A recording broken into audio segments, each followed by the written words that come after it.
You believe your net worth makes you strong. It's the number on the spreadsheet, the equity in your home, the balance in your retirement account. It's the metric of success, the proof that you've done everything right, the final score in a game you've played with discipline and patience. But what if your greatest financial strength is also your greatest vulnerability? What if the very assets you've spent a lifetime building are the anchor that will hold you in place when the storm hits? What if your wealth is actually making you slow? And I'm going to prove it. This is a strange thought, because for your entire adult life, you've been taught the exact opposite. You followed the playbook, the one handed down by your parents, reinforced by every article, every podcast, every financial planner. You bought the house because it was a tangible asset, a cornerstone of wealth, a piece of the American dream.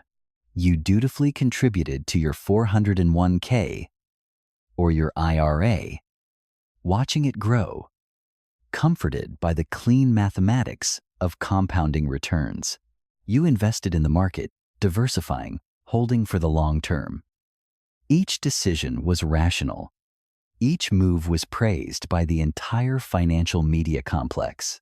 You sacrificed liquidity, cash in hand, for the promise of greater value tomorrow. You traded speed for size, and every piece of conventional wisdom told you this was the way.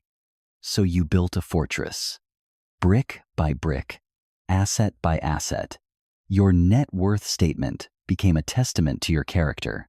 It's not just a number. It's the sum of your sacrifices. It's the late nights at the office, the promotions you earned, the vacations you postponed, the disciplined no you said to 100 small temptations so you could say yes to this long-term security. That number is a shield. It's the mental image of a solid front door on a paid-for home. It's the quiet satisfaction of seeing the green upward arrow on your quarterly statement. You have the numbers to prove you are safe. When you look at that final figure, you feel a sense of accomplishment, a buffer against the world's chaos. And you should. You did what you were told. You played the game and, by all conventional metrics, you are winning. You are responsible. You are a planner. You are secure. But have you ever felt a subtle, nagging anxiety that doesn't quite match the numbers? A quiet dissonance between your on-paper wealth and your day-to-day feeling of freedom?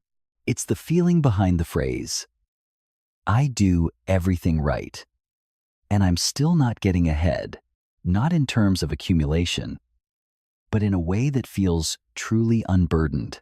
It's a feeling of being impressively, responsibly stuck.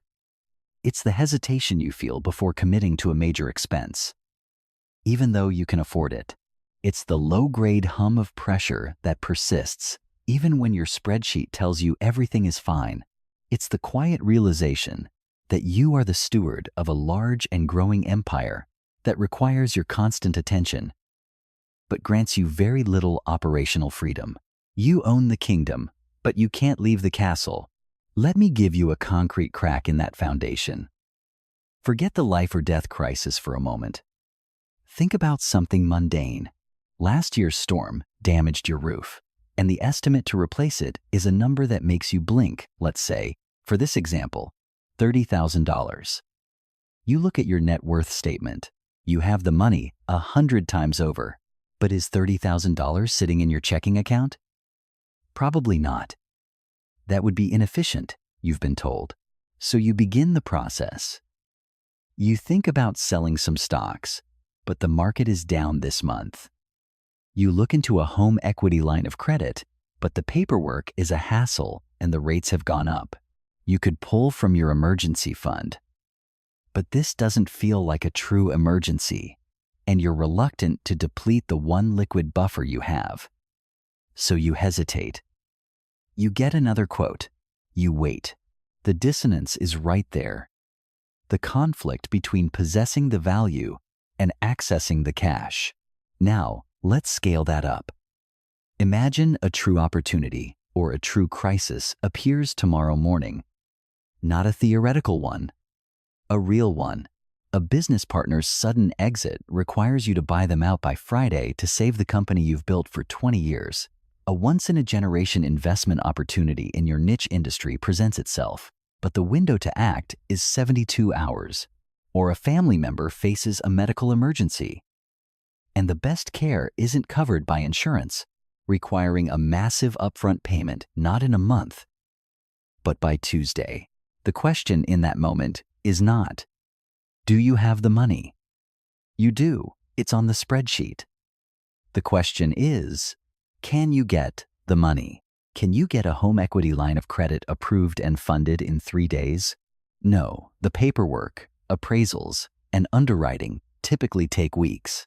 Can you liquidate a significant portion of your retirement account without incurring massive penalties, a huge tax bill, and navigating a bureaucratic maze? No. Those funds are intentionally barricaded behind walls of regulation and tax code. Can you sell a large block of your stock portfolio and have the cash settled and transferred to your bank account by tomorrow? Unlikely. Under current U.S. settlement rules, stock trades typically settle within 1 business day, and bank transfer times add further delay, making same-day access effectively impossible, even when the trade goes through cleanly. Suddenly, your fortress of assets feels more like a beautifully decorated prison. Your net worth statement is a list of things you own but cannot use. In that moment of intense pressure, the person with half your net worth but 10 times your liquidity is infinitely more powerful than you are. They can act. You can only watch. This isn't an accident. This is a mechanism. Let's call it the liquidity drag.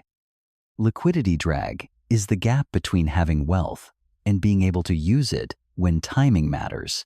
It's the invisible friction the financial system is built on an emergent property that keeps your capital slow, sticky, and ultimately profitable for someone else. To understand how this architecture emerged, you have to ask the most important question. Who benefits from your money being locked up? When your wealth is in a 401k, it's invested in the market. It becomes stable, long-term capital that financial institutions can count on being there. It provides the predictable flow of funds that underwrites the growth of large corporations. And it generates a steady, reliable stream of management fees for the institutions that hold it. They can build entire business models on the assumption that this capital will not be withdrawn suddenly. Your long-term discipline becomes their short-term stability. When your wealth is tied up in home equity, it serves as stable, predictable collateral for the entire banking system. Your illiquid asset is the bedrock upon which they can lend and expand their own operations. The system has a powerful, baked-in incentive to encourage you to convert your fast, liquid cash into slow, illiquid assets. A world where millions of responsible households held the bulk of their net worth in cash would be a nightmare for Wall Street and the lending industry. They thrive on your capital being predictable, long-term, and most importantly, difficult for you to access quickly. Think about the narratives that reinforce this. Time in the market. Not timing the market. It's sound advice for a passive investor, but it's also a behavioral instruction that serves the system perfectly. It trains you to ignore volatility and, most importantly, to leave your money where it is. It reframes inaction as a virtue. Your house is your biggest investment. This narrative conflates a place to live with a financial instrument, encouraging you to pour capital into an asset that is notoriously expensive and slow to convert back into cash. These aren't lies. They are simply the most profitable truths. Consider the structural shift over the last 40 years. Company pensions, which were a future liability for a corporation, a promise of future cash payments they had to make, were systematically replaced by 401ks, which are a defined contribution you make. The narrative we were given was one of ownership and control. You get to be in the driver's seat of your own retirement. But the mechanical result was a massive transfer of liquidity risk and market risk from the corporation to the individual. They removed a huge, unpredictable cash flow obligation from their books, and you received a pile of market assets you can't easily spend until you're 59 and a half. The language was about empowerment. The mechanism was about risk transfer. Simultaneously, we were sold a story about our homes being our primary savings vehicle. This wasn't just a cultural narrative. It was reinforced by government policies like the tax deduction on mortgage interest, one of the longest standing features of the U.S. tax code, in place in various forms since the early 20th century. The outcome of these aligned incentives? The wealth of many upper-middle-class households is now overwhelmingly concentrated in two places it can't easily access: tax-advantaged retirement accounts and residential real estate. The emergent property of this system is a population that is asset-rich but cash-poor, a nation of people who feel wealthy when they look at a statement, but feel constrained when they look at their bank account. And here is the unexpected twist, the heart of the mechanism. The very institutions whose business models benefit from your capital being slow are the same ones who stand ready to sell you speed at a premium. When that crisis or opportunity hits and you can't access your own money, where do you turn? You turn to them. For a high-interest personal loan, for a cash advance on a credit card charging 25% interest, for a hard money loan against your property with punishing terms. This isn't malice, it's just a brilliantly designed business model. They profit from the speed differential. The structure allows them to use your slow, cheap capital, your locked-in retirement funds, and home equity as a stable base for their lending operations, and then lend you back fast, expensive capital when you're in a bind. The liquidity drag isn't a bug in the system. It's the central, load-bearing feature. It creates a permanent, structural dependency. Your wealth provides the collateral, but your lack of liquidity provides the profit margin. The system doesn't need to build a dam to trap your money.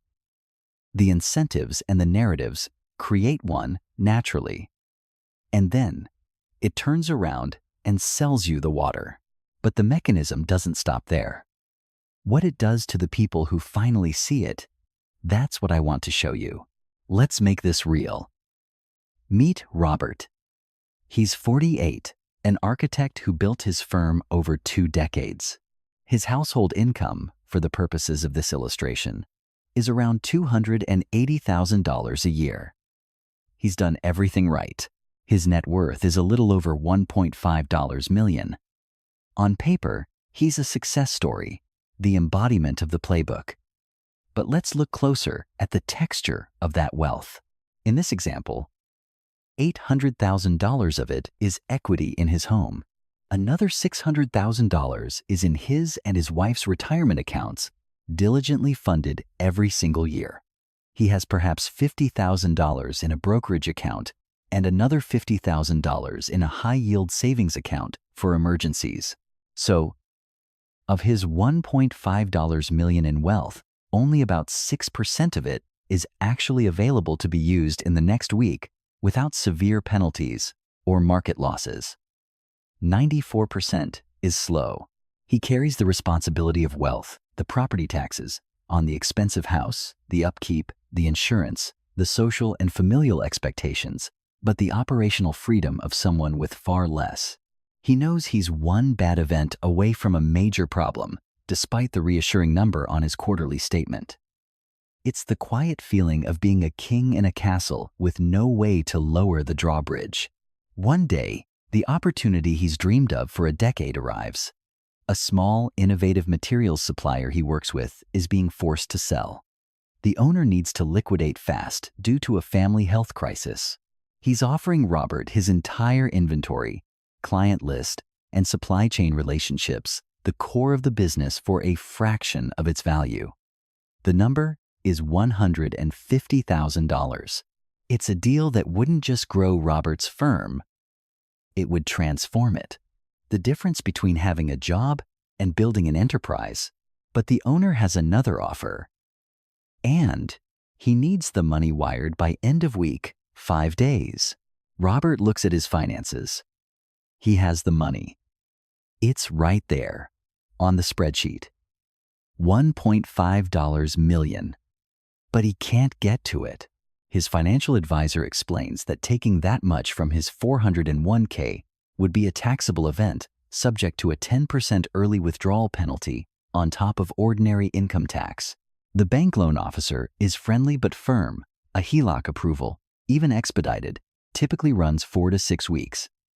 He could sell all his stocks, but that only gets him a third of the way there, and it still takes time for the cash to settle and clear. The money is his, but it is not his to command. He sits at his kitchen table with his wife, spreadsheets open on his laptop. "It's right there," he says, pointing at the screen. "We have it. We've worked for 25 years for that number. And it's useless. It's a moment of piercing clarity. The number wasn't a resource. It was a scoreboard. And the game was still going. The week ends. The opportunity is gone." His competitor, a smaller, scrappier firm with less net worth but more cash on hand, bought the supplier. 6 months later, Robert watches as that same competitor lands a massive contract using the new materials and capabilities they acquired. He didn't lose because he wasn't smart enough or rich enough. He lost because he was too slow. The liquidity drag cost him his future. His carefully constructed fortress became the very thing that prevented him from seizing new territory. Now, let's expand this from one person's story to the entire system. Because this mechanism doesn't just affect individuals, it actively sorts society into 2 distinct groups: those who have capital and those who have access to capital. This is where real wealth is generated, not in the slow, steady compounding, but in the moments of dislocation. It's about who can afford to take a career risk, who can move across the country for a dream opportunity without being forced to sell their house in a down market, who can navigate a personal crisis without going into high-interest debt. Liquidity is life's shock absorber. Take a market crash. Let's run a hypothetical scenario entirely illustrative. Imagine the market drops 30% in a month. Person A has a net worth of $2 million. But, for this example, 95% of it is invested in the market and tied up in home equity. Their paper wealth instantly drops by hundreds of thousands of dollars. They are frozen. They can't sell without locking in catastrophic losses. And they have no meaningful cash to deploy. They are told by the financial media to hold on, stay the course, ride it out. Their strategy is necessarily passive. They are a passenger on a turbulent flight. Person B has a net worth of $1 million. But a significant portion in this illustration, $400,000, is held in cash or cash equivalents. When the market drops 30%, their net worth falls, but far less. More importantly, they can now act. They are the pilot. They deploy their cash, buying the same high-quality assets Person A owns, but at a massive discount. When the market recovers, Person A is just trying to get back to where they started. Person B, however, sees their new investment potentially double in value. The gap between them doesn't just close, it inverts. Not because Person B was a better long-term investor, but because they had the capacity to act when speed was the only variable that mattered. The dislocation wasn't a crisis for them, it was a transaction. This is the hidden game. Crises, recessions, and market dislocations are, for a select few, not disasters, but massive liquidity events. They are transfers of wealth from the slow to the fast, from the asset-rich and cash-poor individual to the entity that has immediate, deployable capital. The financial culture we live in encourages a posture that almost guarantees you will be on the wrong side of that transfer. It celebrates the magnificent, heavy, immobile ship, and then sells tickets on the lifeboats when the storm comes. So we need to reframe what we mean by financial strength. For decades, we've defined it by a single static number, net worth, a measure of potential, a measure of accumulation, a history of past earnings. But this is a dangerous oversimplification. It's like measuring the strength of a car by its weight. It tells you something about its mass, but nothing about its ability to move. True financial strength is not potential energy. It's kinetic energy. It is not what you have. It is what you can do. It's the capacity to react. It's the ability to say yes to a life-changing opportunity and no to a devastating disaster. It is measured not in dollars, but in runway, in options, in speed. The old goal was to get your net worth number as high as possible. The new understanding is to optimize the relationship between your assets and your access to them. A tool you can't pick up is just a weight. And in the moments that matter most, that weight doesn't secure you. It holds you down. The system isn't evil. It's just a system. Its incentives have shaped a world where being responsible means locking your money away, making it slow and useful for others. A culture has emerged where holding cash is seen as lazy, unsophisticated, or underinvested. The result is a personal balance sheet that is perfectly designed to make you feel rich on paper, but forces you to act poor in reality. And the final, brutal irony is that the only way to win the game as it's currently structured is to have enough liquidity to not have to play by those rules at all. To have the capacity to move when everyone else is stuck, to be fast when the entire system benefits from you being slow. Freedom isn't what you accumulate. It's what stops mattering. What's the last opportunity over $10,000 you missed, not because you were broke, but because your money was locked? The mechanism we just looked at lives in your mortgage and your retirement account, but it also lives in your salary, your career path, and your credit score. They all operate on the same principle.